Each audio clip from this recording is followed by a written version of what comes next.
3 years ago, after the riots in Ferguson, the Obama administration passed a law that blocked police from using armored vehicles, large caliber weapons, ammunition, and other heavy equipment from being repurposed from foreign battlefields to American streets.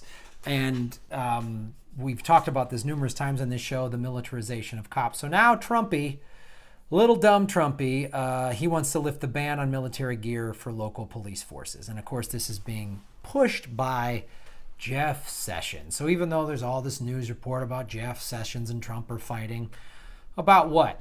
How they can turn American streets into urban warfare like Mosul or something like that. That's what they want to do. This is just another, the cops have been slowly militarized in this country over the last 4 decades. And, Obama did one of his little, Band-Aid on a gunshot wound stopgap measures just to say, oh, look at me, I'm taking action. And then now Trump is like rolling it back and like, let's cut the bullshit and let's just start taking people out, because that's what is going to start happening. It already is happening. And look what happened at Standing Rock. Look what happened in Charlottesville. As I talked about, the KKK people were kind of allowed to push back at the cops and do they were not treated the way a Black Lives Matter protest would have been treated. No way in a million years. And so here's what they're trying to do, Trump's new plan, which takes effect immediately and fully rolls back the Obama administration. Attorney General Jeff Sessions, who led the campaign for the program's reinstatement, outlined the President Trump's new executive order Monday in an address to the Fraternal Order of Police, the nation's largest police union, suggesting that Obama's directive was a concession to political pressure applied by civil rights advocates. It's such a stupid right-wing, the liberals are making our streets unsafe. What? You guys are out of your minds. Liberals have just rolled over, and now you're just letting cops do whatever they want. And there's an example that I read too, I believe it was in St. Louis during the Occupy Wall Street, and they gave the people in the park or whatever, you got to get out of here. The cops showed up in t-shirts and shorts and had their weapons, and they just quietly like, hey guys, you got to go. And some people were like, I want to get arrested to prove a point. So they were like, I'll peacefully go with you. And it was such an example of passive community policing. And oh, guess what happened? No riots, no fighting, nobody hurt, nobody killed, because the cops came and said, guys, we gave you fair warning. And some people said, that's cool. You can,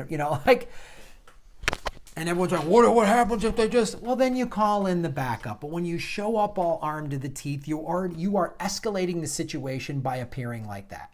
You're escalating the situation. And it's just,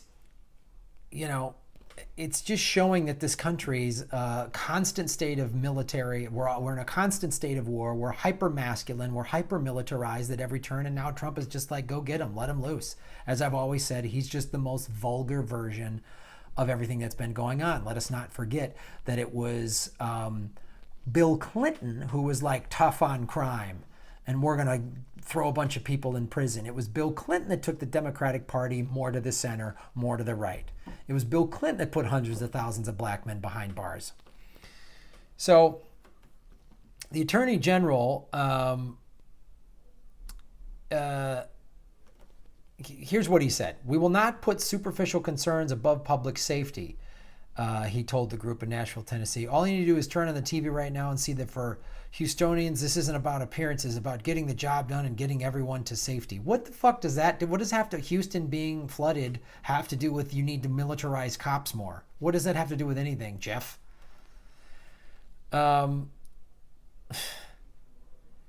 Because they're using military vehicles and helicopters. That's not what we're talking about, and you know it. That's a good use of the military. Actual humanitarian effort, not blowing people up, not shooting people, not, drone striking civilians, but using helicopters and tanks or whatever vehicles to get through water, to get where people are stranded because the roads are closed because of flooding. That's not what we're talking about. That's not what we're talking about. And that's the dumbest thing I've ever heard. Anybody who applauds that is a moron that doesn't understand words. Assets... Well, the administration's action, which was first to close in U.S. Today, that's the link. I'll put the link to the USA Today article, would restore the full scope of long-standing program for recycling surplus. Life-saving gear from the Department of Defense, along with restoring the full scope of grants used to purchase this type of equipment from other sources, according to administration summary of the new program. Assets that would otherwise be scrapped can be repurposed to help state, local, and tribal law enforcement better protect public safety and reduce crime. You're not reducing crime, you're increasing violence. It's just like us bombing the civilians in the Middle East and then thinking we're stopping terrorism when all we're doing is creating more. So it's just... And if the Fraternal Order of Police are doing this, if you're a cop or a retired cop, can you speak up and talk about how ridiculous this is? Can we really press for more community policing? Because this isn't working. And it's just like it's like the deep state is like, yeah, we're ramping up for a nice civil war. We can just really start crushing civilians. And watch. If the economy implodes, as it's probably going to in the next 12 to 18 months, then there's going to be riots and people aren't going to have access to food and health care and all this stuff. And what are they going to do? You take stuff away from people, they're going to start to riot. It's the old 3 meals. People miss 3 meals, then they're going to stop being polite. When you have a lot to lose, I got a nice job, I got a nice house, I don't want to go to jail. But you start taking that away from people, then they're more apt to just get a gun and go out and riot. And that's why the cops, instead of fixing these problems, instead of getting people jobs in healthcare and clean water and not building oil pipelines, they're just arming up the cops. Great, let's push it. They probably want this. It's insane to me. It's insane. Here's some of the stuff they're using.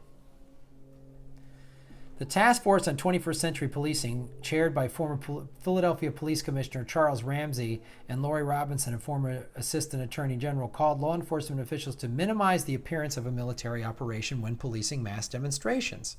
They've been saying this after Ferguson. The military gear ban was among a host of policing reform recommendations to flow from White House advisory group formed in the aftermath of the Ferguson thing. Avoid using provocative tactics and equipment that undermine civilian trust, the task force urged. The Obama order did allow for limited use of other surplus: aircraft, wheeled tactical vehicles, mobile command units, battering rams, and riot gear. Oh, thanks, Obama. On the condition that such equipment was approved by the federal government. The surplus sharing agreement, also known as the 1033 program, was created by Congress nearly 30 years ago as part of the National Defense Authorization Act. Oh boy, the military-industrial complex. Hey, we got a whole new marketplace. Civilians. And it's just ridiculous.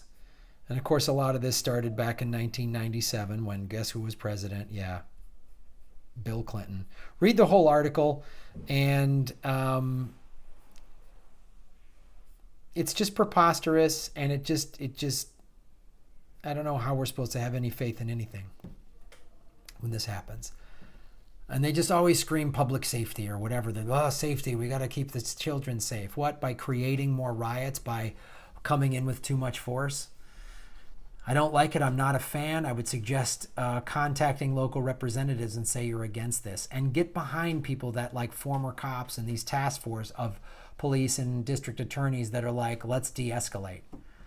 America needs to de-escalate everything because it's on the brink of a crazy civil war, and I don't want to see that happen. It seems pretty awful. And militarizing the cops is a bad plan. Another long line of stupid plans by the dumb moron Trump.